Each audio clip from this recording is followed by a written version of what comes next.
میرا سوال ذاکر بھائی سے ہے کہ ہمارے یہاں اسلام کو ایک نیا شکل دیا گیا ہے، وہ تبلیغی جماعت کے نام سے مشہور ہے، جس میں مسلمان جو ہے وہ 40 دن اپنے گھروں کو چھوڑ کر مسجدوں میں رہتے ہیں، اور پھر اس میں ایک ایسی کتاب پڑھی جاتی ہے جس کا قرآن و حدیث سے کوئی تعلق نہیں، جھوٹی حدیثیں اس میں بھری ہوتی ہیں، فضائل اعمال یا پھر تبلیغی نصاب کے نام سے وہ مشہور ہے۔ آپ اس کے بارے میں برائے مہربانی تھوڑا سا واضح کر دیں۔ دوسری بات یہ کہ فاتحہ جو لوگ کرتے ہیں اور اس کو یہ صحیح سمجھتے ہیں بالکل، اس کے بارے میں آپ کی کیا رائے ہے؟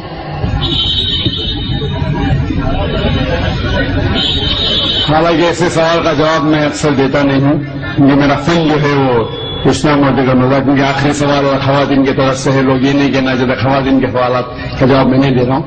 میں نے سوال پوچھا کہ تبلیغ جماعت جو ہے ایک جماعت ہے ہمارے مسلمانوں میں، ہندوستان میں خصوصاً، وہ تبلیغ نصاب پڑھتی ہے جس کے اندر حدیث مکسچر ہے۔ آپ بالکل صحیح فرماتے ہیں کہ تبلیغ نصاب یا فضائل اعمال جسے کہتے ہیں، اس کے اندر وہ کتاب ہے جو مولانا زکریا صاحب نے لکھی تھی، اس کے اندر مکسچر ہے، صحیح حدیث بھی ہے، ضعیف بھی ہے، موضوع بھی ہے، کہانی قصہ بھی ہے، تو اسے سارے حدیث کو ماننا اور سارے حدیث پہ عمل کرنا صحیح نہیں۔ ہمیں عمل کرنا چاہیے صحیح حدیث پہ، صحیح حدیث ہماری حجت ہے۔ ان کے لیے اگر آپ ضعیف حدیث جاننا چاہتے ہیں یا ضعیف حدیث دوسرے حدیثوں سے مل کے صحیح ہو جاتی ہے وہ ٹھیک ہے، لیکن باقی موضوع حدیث یا ضعیف حدیث کو حجت قائم کرنا یہ اسلام کے شریعت کے حساب سے صحیح نہیں۔ ہمیں عمل کرنا چاہیے قرآن اور صحیح حدیث پہ۔ ان کے لیے اگر آپ جاننا چاہتے ہیں تو الگ بات ہے۔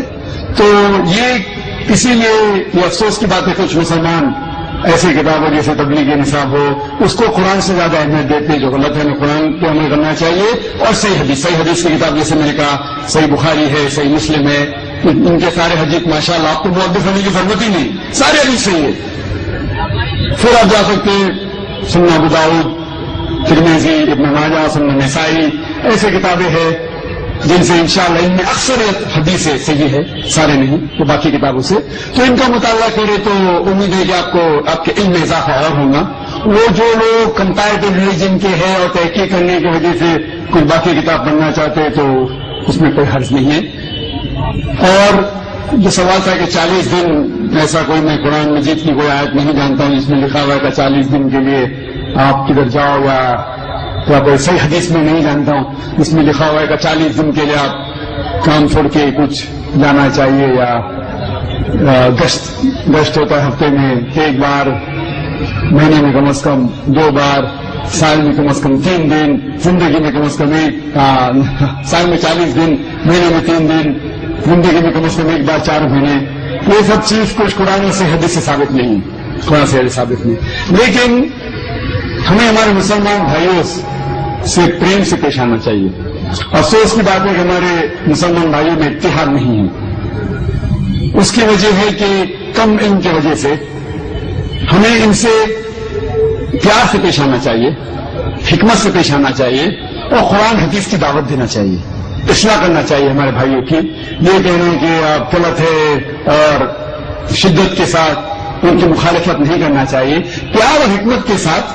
جس طریقے سے میں کہتا ہوں سوائن بہنوں کو مسلمان کے لیے بھی کام کر سکتے ہیں، اور اس بات کی طرف جہاں پر ہمیں یکساں ہے، کیا یکساں ہے؟ قرآن ہے، صحیح حدیث ہے، یکساں ہے، اس کے اوپر عمل کرو۔ جو افسوس کی بات ہے کہ ہم حکمت کا استعمال نہیں کرتے، اسی لیے تفرق ہے۔ میں نے ایک تقریر دی تھی چنئی میں جنوری کے مہینے میں، یونٹی ان مسلم امہ، اسلام کی امت میں اتحاد، اور یہ تقریر انگریزی میں ہے جس میں نے فارمولہ دیا ہے کس طریقے سے قرآن اور صحیح حدیث کے اوپر عمل کریں گے تو انشاءاللہ سارے مسلمان اتحاد میں رہیں گے، ایک ہوں گے۔ جیسا اللہ تعالیٰ فرماتے ہیں سورہ عمران میں 3 آیت میں 103 میں، واعتصموا بحبل اللہ جميعا ولا تفرقوا، آؤ ہم اللہ کی رسی کو مضبوطی سے پکڑے۔ اللہ کی رسی ہے قرآن اور صحیح حدیث، اس کو اگر ہم پڑھیں گے سمجھ کے، افسوس کی بات ہم قرآن سمجھ کے پڑھتے ہی نہیں۔ چند مسلمان قرآن کو سمجھتے ہیں، باقی لوگ تلاوت کرتے ہیں، رمضان میں 1 بار 2 بار 10 بار، الحمدللہ تلاوت کیجئے، اچھی بات ہے، ثواب ملے گا، لیکن صرف تلاوت کرو اور اس کے اوپر عمل نہ کرو تو جنت میں جانے کی کوئی گارنٹی نہیں. تلاوت کرو. اگر آپ عربی نہیں جانتے تو اس کا ترجمہ پڑھو, اردو میں پڑھو, ہندی میں پڑھو, مراٹھی میں پڑھو, انگریزی میں پڑھو, جو زبان پہ آپ کو مہارت ہے اس زبان میں پڑھو. بخاری کا ترجمہ پڑھو, صحیح مسلم کا پڑھو اور عمل کرو. افسوس کی بات ہے کہ ہم قرآن مجید کو سمجھ کے نہیں پڑھتے, اسی لیے کوئی بھی آدمی اپنے آپ کو عالم بول کے آپ کو گھومنے لے جاتا ہے. کوئی بھی کچھ بھی کیا فتویٰ دے دیا مان لیے. دیکھو ذاکر نائک جو اسلام میں کہتے ہیں وہ زیرو ہے, شونیہ, زیرو. اسی لیے میں کہتا ہوں اللہ کہتے ہیں قرآن میں سورہ عمران سورہ نمبر 3 آیت نمبر 64 64 میں تعالیٰ کم میں تم سوال بہن. میں اگر کہوں گا تو اس کی اہمیت ہی کچھ نہیں. تو میں جو کہتا ہوں اسلام میں زیرو ہے. میں ہمیشہ قرآن حدیث, قرآن صحیح حدیث. تو جو بھی عالم کچھ بھی آپ سے کہتا ہے اس سے پوچھے کوئی ہاتھ بڑھانا کن, آپ اپنا ثبوت پیش کرو. ان کو صادقین اگر آپ سچے ہے تو قرآن مجید کی آیت سورہ بقرہ کی سورہ نمبر 2 آیت نمبر 111 میں کوئی ہاتھ بڑھانا کن ان کو تم صادقین. آپ اپنا ثبوت پیش کرو اگر آپ سچے ہیں. اگر آپ کے ثبوت پیش کریں گے تو اسلام میں ہر مسلمان کو 40 دن جانے کا, تو میں جاؤں گا بے شک. 4 مہینے جانے کا جاؤں گا.